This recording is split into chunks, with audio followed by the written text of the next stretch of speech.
Lors d'un déjeuner à la Maison-Blanche, le président gabonais s'est illustré par un discours courageux sur la souveraineté, la paix et la transformation locale des ressources africaines. Le président sénégalais, de son côté, a livré un message pertinent sur la stabilité, l'investissement et l'avenir numérique de son pays, avec, en prime, une invitation malicieuse à Donald Trump pour venir jouer au golf à Dakar.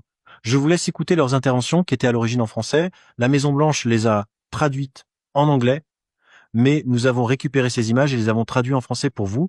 Alors n'hésitez pas à aimer, partager et vous abonner. C'est parti. Could you turn that on? Yeah. This person. There you go. Merci.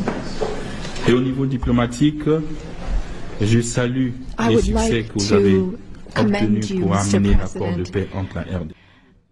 Je voudrais vous féliciter, Monsieur le Président, pour le succès que vous avez obtenu en concluant un accord de paix entre le Rwanda et la RDC.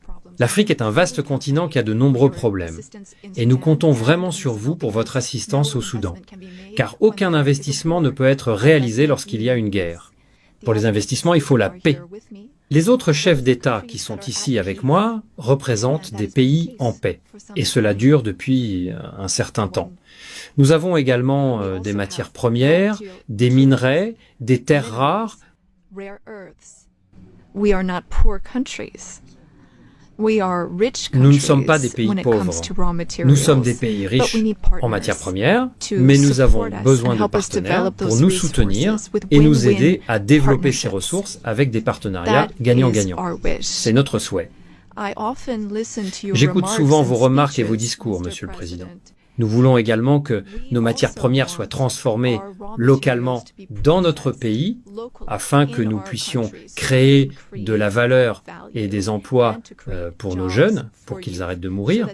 Nous avons des jeunes qui se noient en mer, dans l'océan, pour aller dans d'autres pays. C'est ce que nous voulons, une transformation locale des matières premières.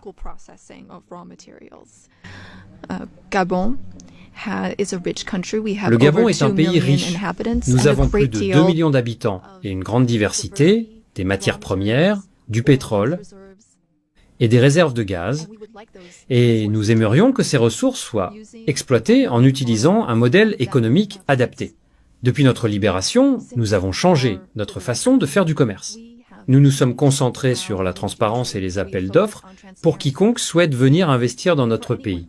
Si vous suivez l'actualité, nous avons également travaillé sur des accords avec l'Union européenne et nous voulions les réviser car nous ne pensions pas qu'ils représentaient des opportunités gagnant-gagnant.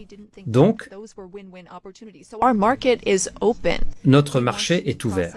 Nous voulons transformer le manganèse localement, que vous achetez par l'intermédiaire d'une entreprise appelée Aramet.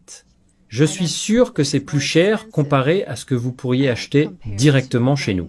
Pour effectuer cette transformation locale, nous avons besoin de 8 à 10 gigawatts d'électricité. Là encore, c'est un appel d'offres ouvert.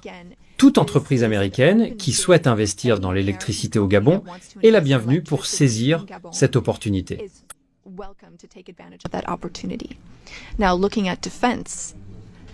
Maintenant, en ce qui concerne la défense, le golfe de Guinée pose problème.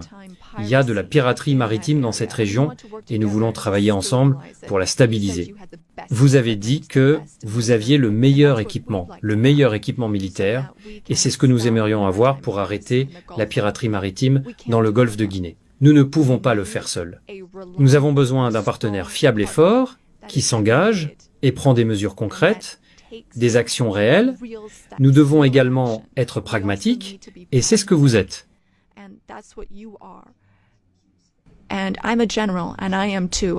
Je suis général et moi aussi je suis pragmatique. J'aime quand les choses avancent rapidement.